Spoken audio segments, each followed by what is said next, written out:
Привет всем любителям вышивки, добро пожаловать на мой канал. И в этом видео хочу показать вам свои продвижения по данной работе. Это авторская схема от Натальи Черепановой, называется «Котик у камина». И хочу показать вам, насколько я продвинулась к данному моменту. Показывала я вам мышку вот эту, да, замечательную.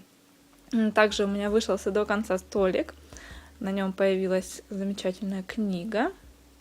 Такая вот она, очень похожа на настоящую. Вообще красиво, очень здорово проработан бэк и все крестики.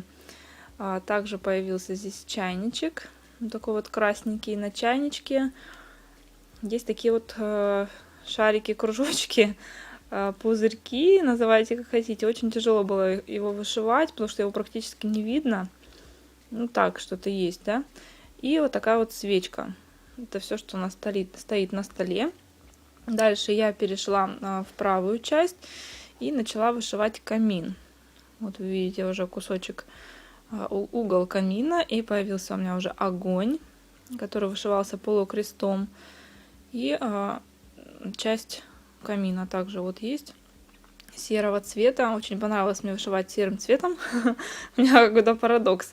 Вышивала я котов, устала от серых цветов. Яркие было вышивать очень интересно. Здесь же я наоборот устала от ярких цветов, и мне было очень интересно вышивать серые цвета. Да, вот и так бывает. Ну вот полукрест, огонь, горит в камине.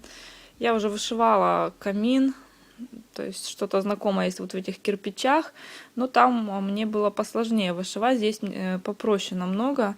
Не знаю, с чем это связано. Возможно, там был камин более проработанный, хотя здесь он занимает большее пространство, больше места. Ну, вот такие вот у меня продвижения. Сейчас вот пойдет у меня, скорее всего, котик. Вот эта центральная часть заполнится. И потом уже я, наверное, слегка перекручу свою работу и пойду дальше вверх. Мне, в принципе, осталось не так уж и много. Поэтому, я думаю, еще пару отчетов, и вы увидите готовую работу. Вот такие вот у меня продвижения на данный момент. Надеюсь, вам понравился мой отчет. На этом все. Всем спасибо за внимание и до встречи в следующих видео. Всем пока!